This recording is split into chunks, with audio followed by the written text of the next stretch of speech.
ॐ कृष्णाय वासुदेवाय हरये परमात्मने प्रणतः क्लेशनाशाय गोविन्दाय नमो नमः।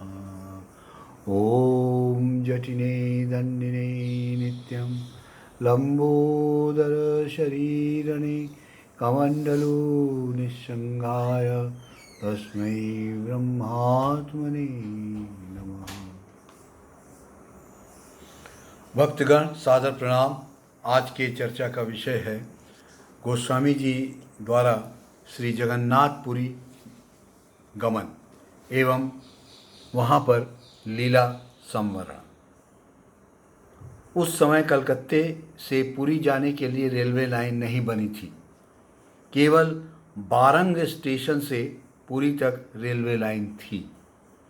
कलकत्ते से जाने के लिए समुद्र अथवा नहर या नदियों द्वारा लोग पुरी जाते थे। गोस्वामी जी ने स्टीमर द्वारा नहर के मार्ग से पुरी जाने का विचार किया। स्टीमर के साथ 2 नाव की भी व्यवस्था की गई।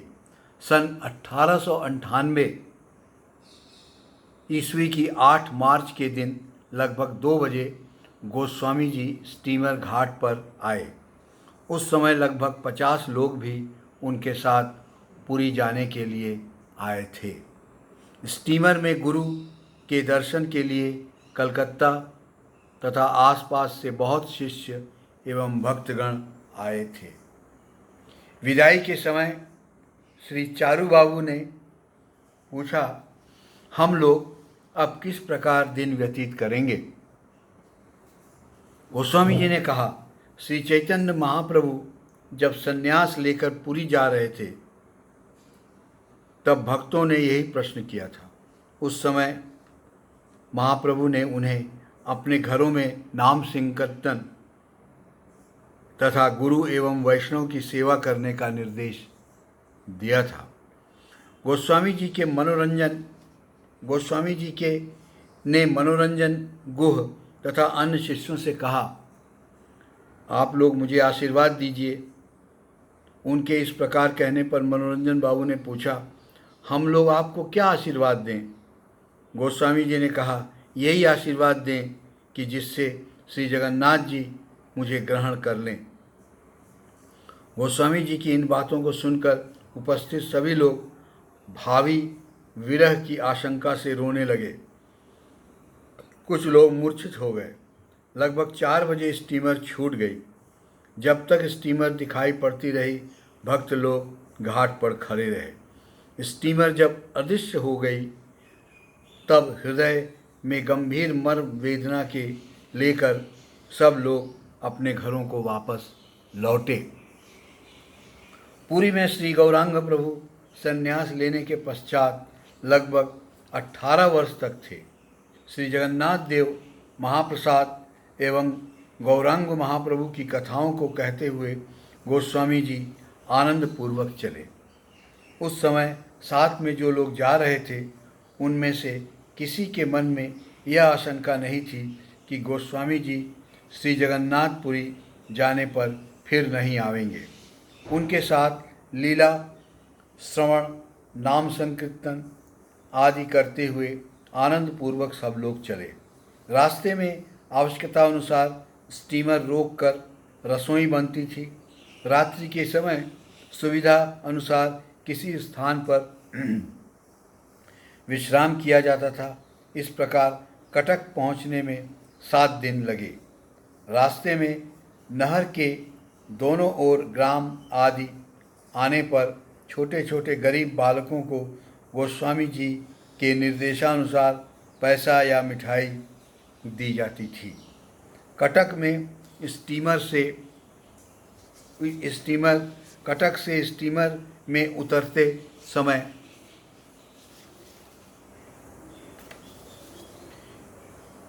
स्टीमर के नाविकों को 20 रुपया उपहार दिया गया एवं कहा, मेरी आकाश वृत्ति है, श्री भगवान तुम्हें यही दे रहे हैं, इसे ग्रहण कर तुम लोग मुझे आशीर्वाद दो। नाविक लोग गोस्वामी जी के इस प्रकार की दीनता से अभिभूत हो गए। आइए हम सब जगन्नाथ जी, श्री बलराम जी और श्री सुभद्रा जी का दर्शन करें।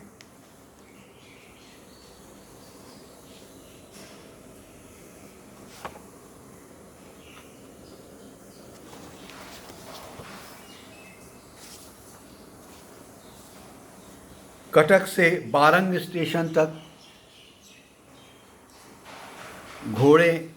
एक घोड़े गाड़ी तथा बैलगाड़ी से सभी लोग पहुँचे। बारंग से दिन के समय 12 बजे की ट्रेन से निकलकर लगभग 4 बजे सभी पुरी रेलवे स्टेशन पहुँच गए। पुरी स्टेशन से गोस्वामी जी पैदल चले। इस समय गोस्वामी जी का शरीर बहुत कमज़ोर था। पुरी के भीतर वे गाड़ी में नहीं चढ़े। 2 शिष्यों के कंधों पर अपने हाथों को रखकर दुर्बल शरीर से ही वे धीरे धीरे श्री जगन्नाथ मंदिर की ओर निकल पड़े। 18 नाला नामक स्थान से मंदिर का चक्र तथा ध्वजा दिखाई पड़ती है। उसे देखते ही जय जगन्नाथ, जय जगन्नाथ, जय जगन्नाथ कहकर उन्होंने साष्टांग प्रणाम किया। जगन्नाथ जी की ध्वजा का दर्शन करने के पश्चात सभी के शरीर में एक विशेष आनंद और शक्ति का संचार हुआ। संकीर्तन तथा नृत्य करते हुए सब पुरी के निर्दिष्ट 2 मंजिले मकान में पहुँचे। पांडे को यथाविधि सम्मान देकर सब लोगों के साथ गोस्वामी जी ने जमीन पर बैठकर महाप्रसाद लिया। महाप्रसाद जूठा नहीं होता है। गोस्वामी जी ने सभी की पत्तलों से थोड़ा थोड़ा महाप्रसाद लेकर भक्षण किया। सब लोग बहुत थके हुए थे, पर गोस्वामी जी जगन्नाथ देव के दर्शन करने के लिए बहुत व्याकुल हो गए। उन्होंने कहा, मृत्यु की कोई स्थिरता नहीं है, कब हो जाए, इस कारण अभी दर्शन करूंगा। उसी समय लगभग रात्रि के 7:30 बजे सभी लोगों के साथ गोस्वामी जी श्री मंदिर पहुँचे। वहाँ श्री जगन्नाथ जी की, बलराम जी की और सुभद्रा जी का दर्शन कर उनकी आँखों से अविरल प्रेमाश्रु धारा गिरने लगी। भावमग्न होकर वे वहीं बैठ गए। जगन्नाथ जी को देखकर अस्फुट स्वरों में वे बहुत कुछ बातें करने लगे। पंडों और पुजारियों को गोस्वामी जी के निर्देशानुसार यथेष्ट दान दिया गया। रात्रि के समय सभी अपने निवास स्थान पर आ गए। दूसरे दिन पुरी की मुख्य सड़क पर बड़ा दंडो में जगन्नाथ वल्लभ के निकट एक अच्छे बड़े मकान में सब लोगों के साथ गोस्वामी जी आ गए। पुरी में इसी स्थान पर वे अंत तक रहे। गोस्वामी जी के शिष्यों को कहा था, गौरांग प्रभु ने मुझे पुरी धाम में 1 वर्ष रहने का निर्देश दिया है। उनके निर्देशानुसार मैं यहाँ आया हूँ। तुम लोग भी 1 वर्ष इस पवित्र श्री क्षेत्र में रहो। इससे चारों धामों के दर्शन का फल प्राप्त होगा। शिष्यों को उन्होंने 1 वर्ष पुरी के बाहर रात्रि निवास न करने का निर्देश दिया। अतः इस तरीके से गोस्वामी जी पुरी पहुँचे और वहाँ कितना आनंद उन्होंने सबको दिया। सबसे बड़ी चीज़ देखिए ये है कि उन्होंने एक तीर्थ स्थान जाने पर और वहाँ रहने पर एक विशेष नियम की भी बात उन्होंने हम लोगों को बताई। उन्होंने कहा कि अपना समय व्यतीत करो पाठ, कीर्तन, संकीर्तन, भजन और एक दूसरे के साथ हरि चर्चा करके जीवन और समय को व्यतीत करना चाहिए। यह शिक्षा हमें गोसाई जी से मिलती है। आइए अब हम सब प्रभु का गुणगान करें। श्री राम जय राम जय जय राम, श्री राम जय राम जय जय राम, श्री राम जय राम जय जय राम, श्री राम जय राम जय जय राम, श्री राम जय राम जय जय राम, श्री राम जय राम जय जय राम, श्री राम जय राम जय जय राम। अभी अभी मुझे एक सुंदर साईं जी का भजन याद आ गया, वह मैं आपके सामने प्रस्तुत कर रहा हूँ, और जो कि बहुत ही आपको आपके साधन में हेल्प करेगा।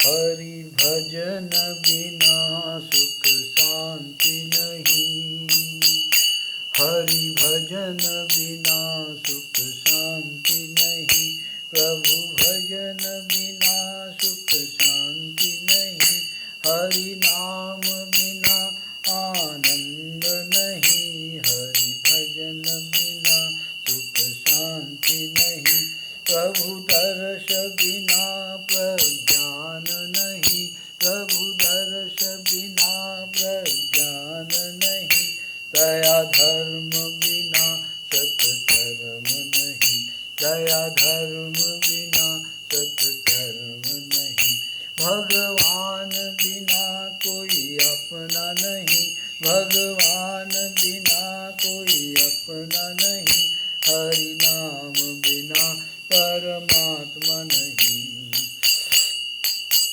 हरि भजन बिना सुख शांति नहीं, हरि भजन बिना सुख शांति नहीं, हरि भजन बिना सुख शांति नहीं, हरि नाम बिना आनंद नहीं, प्रेम भक्ति बिना उद्धार नहीं, प्रेम भक्ति बिना उद्धार नहीं, गुरु सेवा बिना निरंकार नहीं, गुरु सेवा बिना निस्तार नहीं, राम नाम बिना परमात्मा नहीं, हरि भजन बिना सुख शांति नहीं, हरि भजन बिना सुख शांति नहीं, हरि भजन बिना सुख शांति नहीं। जय श्री राम।